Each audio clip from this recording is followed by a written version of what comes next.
Not only is buying your first home probably the most expensive investment you've ever bought, but buying properties is probably the biggest investment you ever will buy. It's kind of like anything that's very important. You want to make sure that you're very prepared, and it's almost similar to when you go travel somewhere. You want to know exactly where your destination is, how to get there, how long it's going to take, and if you're not familiar with the route, you're probably going to use a GPS. Basically, you're making sure that you're very organized and prepared for that trip. I'm Brandon O'Quinn. I work on the O'Quinn team. We're a family of realtors. We service the Quinte region and the surrounding areas. And if at any point anybody has any questions for us, you can always Google us, or you can reach out to me using the email address that you can find on my YouTube channel. I'm going to talk to you guys about the 5 most common mistakes that I see first-time home buyers make, with the purpose of allowing you guys to know what those mistakes are so you can prevent making those same mistakes yourself. The first mistake I see buyers make is looking for homes and setting up showings without a pre-approval. Buying your most expensive investment, you're going to want to make sure that you're very organized, and first things first is knowing what your budget is. You're going to want to find a banker or a mortgage broker that can help you out. If you don't already have one, you can talk to friends, family, look at Google reviews, really anything that you need to do to make sure that you can find someone that's honest, that you're comfortable with, and that's somebody that's going to have your best interest in mind. They're basically going to ask you a series of questions to figure out what your income is, what your expenses are, and how much money you have to put towards a down payment. And they're going to take this information and qualify you for an amount that you can afford to spend. In other words, they're going to get you a pre-approval. Now, I frequently get asked, is there a difference between a pre-approval and an actual approval? And the answer is yes. While a pre-approval is based on the numbers that you provide the banker or mortgage broker, an actual approval can't be obtained until you actually have a live deal. Now, what a live deal is once you start looking for houses and you find one that you like, you can put an offer in on it and use a financing condition, which depending on the market that you're in is typically 5 banking days. Now, this gives you the opportunity to take a copy of the listing, provide it to your banker or mortgage broker, and they're going to be able to vet that specific property. And don't forget, what a mortgage is essentially a loan. The bank is loaning you money and they're securing it against the actual property that you're purchasing. And trust me, the bank has a lot of due diligence in place to make sure that their investment, their collateral, the house is a safe investment. So they may require an appraisal to make sure that you didn't overpay, and they're going to ultimately want to make sure that the house is in good condition and that their investment is safe. So once you have a live deal or an accepted offer, then the bank will have the ability to actually vet that specific home and make sure that they feel it is a good investment. Another thing to consider is just because you have a pre-approval for a certain amount doesn't mean you need to spend all of that money. Make sure that you're familiar with what that monthly expense is going to look like as a mortgage payment and that it is within your means. Mistake number 2 that I see buyers make is being unsure what they are looking for. Before you start looking at properties, it's a really good idea to make a needs list and a wants list.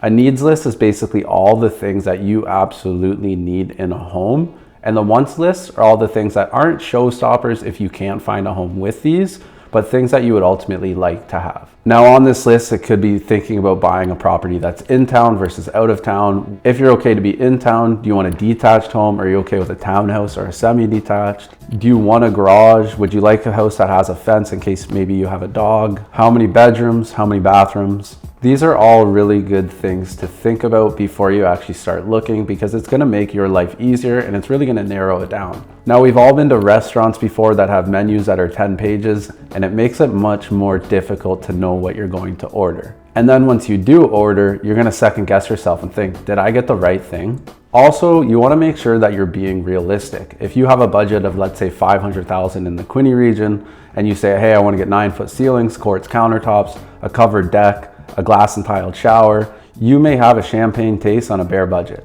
So make sure that you're being realistic. It's going to save your realtor time, it's going to save you time, and it's ultimately going to lessen the time it's going to take for you to be successful in finding your first home. Mistake number 3 is buying a property without considering the resale value.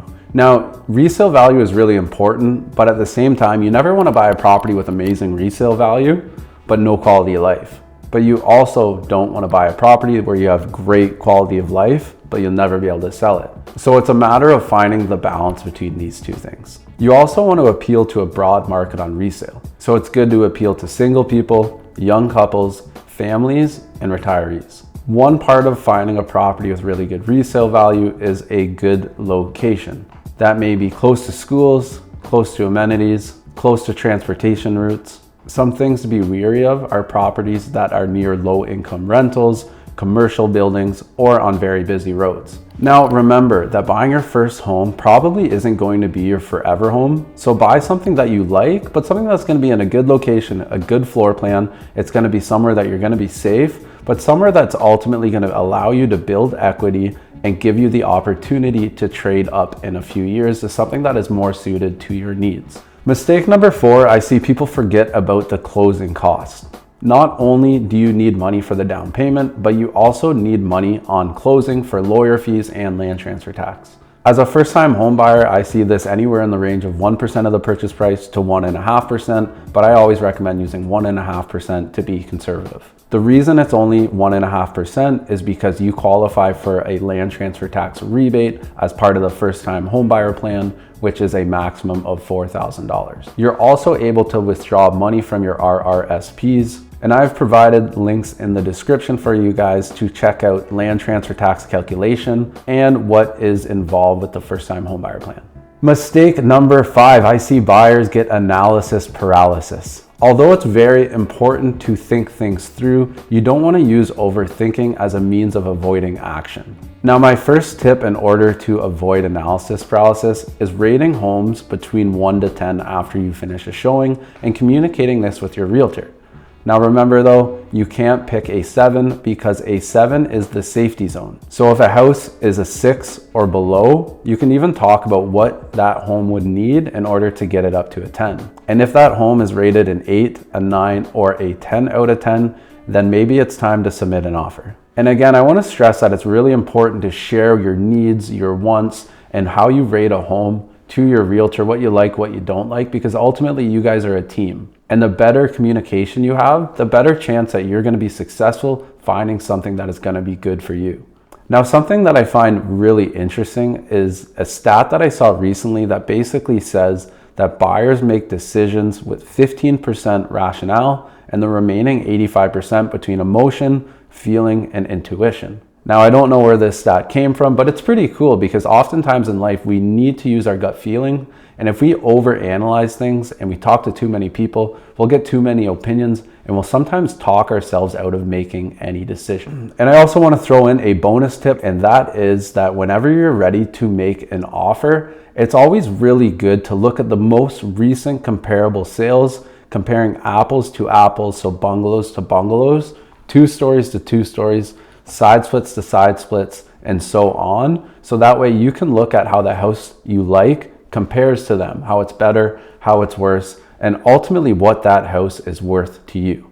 I hope this is very useful information for you guys, and I'd really like to get your opinion on some of the things I talked about today. I hope this video allows you guys to avoid making some of the same mistakes that I've seen so many times. And remember, it's likely your biggest investment you've ever made, so make sure that you are prepared and that you have expert advice around you.